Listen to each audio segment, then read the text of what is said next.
All right, so I did a little research to find out who this guy next to me is, and my gosh, you were pretty busy early on. You're like me. I got jumped into the wine business when I was 17, 18 years old. And you... Yes, I was 19 actually, and I was forced to drink at a very fine restaurant in New York City as one of the youngest staff members there.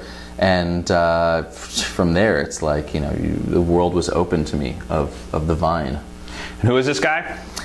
Josh Klapper. Yeah. Now, I notice your wine isn't called Klapper Wines or Joshua or it's La Fenetre. Why the window?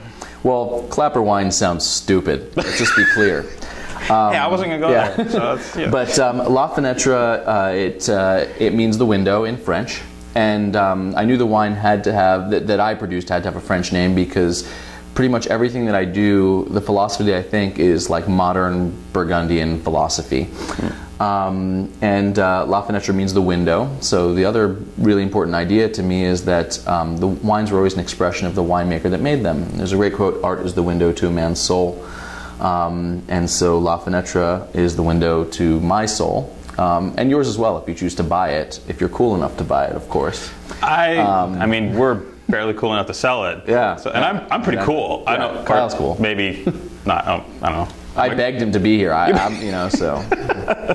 All right. Now, Pinot Noir, you do Syrah, you do a bunch of different things, but it's all, the theme is all Central Coast. Yeah, the theme is all Central Coast. I do mostly Pinot Noir and Chardonnay, and then a couple of other things. I do some Riesling, which, you know, we'll taste eventually.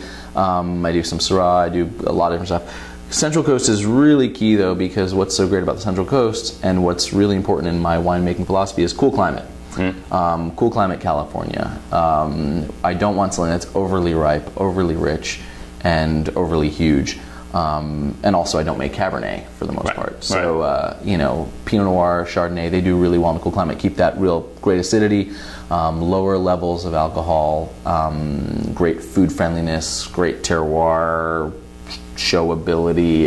But without sacrificing fruit, right? Of course. Because that extended growing season, because even though it's cool climate, exactly, it's not so much you got to sweat rain every year, right? Or what's your biggest concern at harvest? We don't have as many concerns as many places in the world, so I don't want to say like it's not, you know, I don't want to maximize or minimize the difficulty.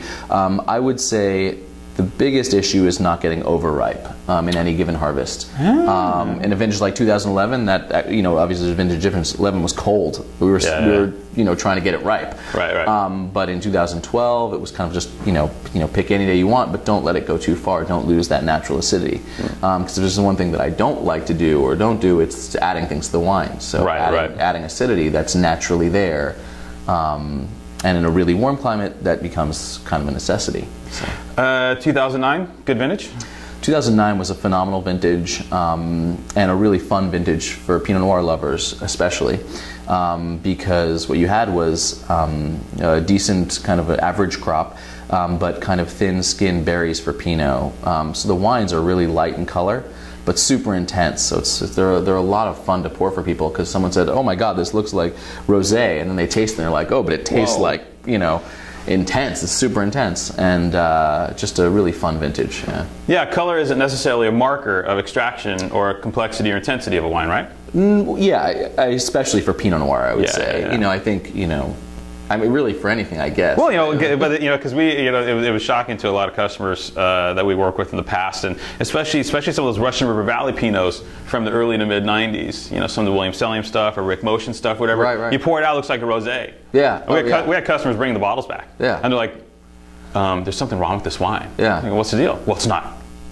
It's not red." And you smell it and taste, and the wines are super intense. And the wines just detonate in your mouth, and that's what I dig about your Pinot Noirs. Is they have that detonation factor, that French-American fusion with that detonation factor in the mid palate, even though they don't look like Petit Syrah.